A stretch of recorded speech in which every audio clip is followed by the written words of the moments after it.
پیارے بھائیوں، آج ہم سنیں گے یہ کیسے پتہ چلے گا کہ کون سا پرندہ حلال ہے اور کون سا پرندہ حرام ہے۔ پیارے بھائیوں، حدیث پاک میں جن پرندوں کو کھانے سے منع فرمایا گیا ہے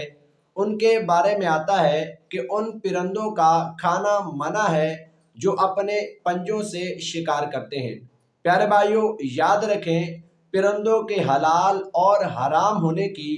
وجہ یہ ہے کہ جو پرندے اپنے پنجوں سے شکار کرتے ہیں ان کا گوشت کھانا حرام ہے، اور جو پرندے اپنے پنجوں سے شکار نہیں کرتے ان کا گوشت کھانا